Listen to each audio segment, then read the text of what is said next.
A lot of Americans have really had it with our existing trade regime. We've seen numerous important environmental and consumer safety laws attacked as illegal trade barriers and watered down, from endangered species rules and Clean Air Act rules to mandatory country of origin labeling for meat.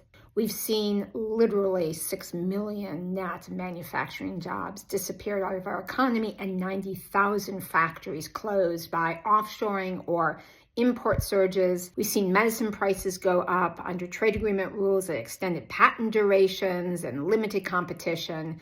We've seen all these bad outcomes under trade agreements like the World Trade Organization, the North American Free Trade Agreements.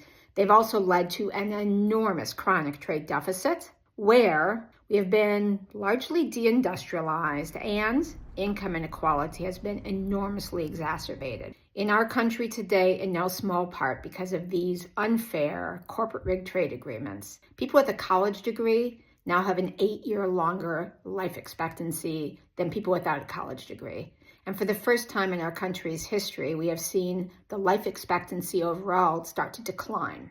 As working class people are dying deaths of despair, we're seeing whole communities just crushed, not just with the factories gone and the tax base they once supported, but people's dignity associated with their work has been destroyed. So a lot of people want a new trade agenda, and a lot of people are really mad. One tool that can be used to try and rebalance trade, but also to enforce against low environmental standards, terrible labor treatment, trade cheating, is tariffs. A tariff is a charge put on a good when it crosses the border. A tariff is charged at the wholesale price. So the $120 pair of Nikes, if say they had a 25% tariff, that would be charged on what is called the landed price, the price of the good that comes in wholesale. So let's say typically for those kind of shoes, it's coming from Vietnam or China, it's $24. So, okay, put a 25% tariff on that, so add $6. It now costs the retailer $30 for the shoes they're going to sell for $125. That kind of a markup is why a lot of times the tariff cost isn't passed through into the consumer price, even though it's charged on the wholesale price. That's a really important thing to know because tariffs can play at least 3 really useful roles.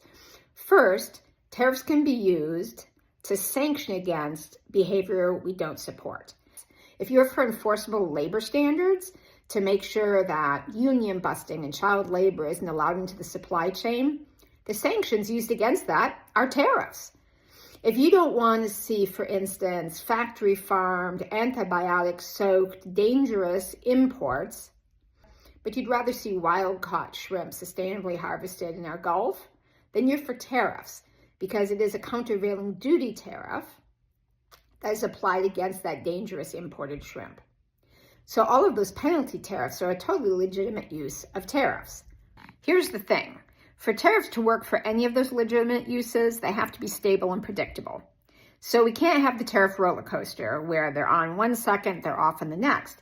I mean, who's going to change their sourcing if maybe the next day the tariff's not going to apply? And certainly no one's going to be investing in factories that they're going to need a return on investment over many years if maybe there won't be a domestic market because maybe the tariffs are going to go away. Another legitimate use of tariffs is to try and incentivize investment and manufacturing in key sectors. So for instance, President Biden decided we need to be able to make some solar equipment here. We need to make more medicine and medical devices here. We need to be able to make for our own use EVs. So he put much higher tariffs than Trump had, 100% in those sectors, and he paired it with what are called industrial policies. And so that includes trying to create demand by giving, for instance, consumers tax credits to be able to afford American-made solar equipment and to have Buy American procurement of EVs for U.S. government fleets. So there's demand there by the U.S. government procurement. And also to incentivize more investment, tax credits for manufacturers, some investment directly from the government.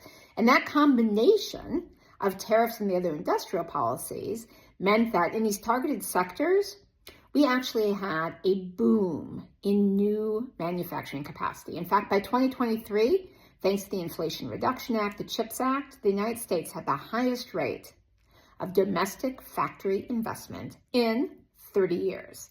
That's a great use of tariffs. Third thing you can do is use tariffs to balance trade. Some countries around the world have picked up a set of policies, sometimes called beggar thy neighbor policies, that have basically made them mercantile countries. They are dumping extra production of goods on the whole world, and they're not importing stuff. So they have basically chronic, huge trade surpluses with the world. China, Vietnam, a couple others.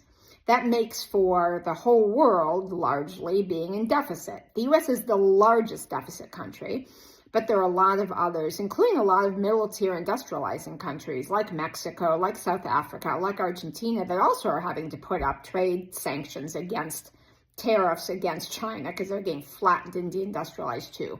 So a use of tariffs is you get all your partners together and you all raise tariffs on the mercantile countries.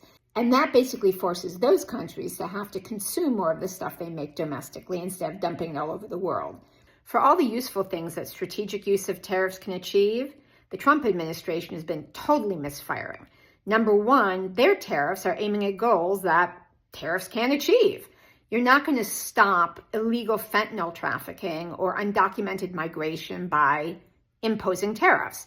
That's like trying to do surgery with a saxophone instead of a scalpel. It's just not a tool that works. I mean, think about it.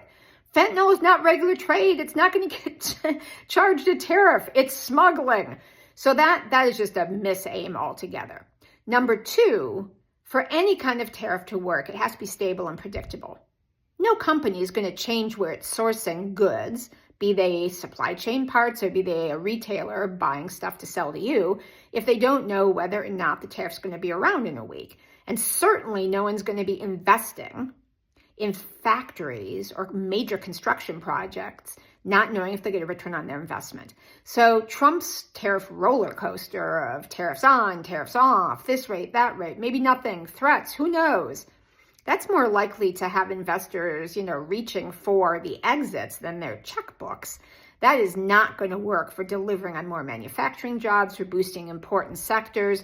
And those kind of tariffs are actually basically all downside. Because number three, the thing about tariffs is they are just a tool. If you don't use them with the accompanying policies or you misuse them, you can get all downside and no upside. So right now we've got a lot of uncertainty and instability because the tariffs have been misfired. There are undoubtedly going to be transition costs when we shift away from this broken trade system. And you need a certain set of policies to make sure that those are paid by the corporations that profited so richly from offshoring jobs and trashing the environment with their own trade system.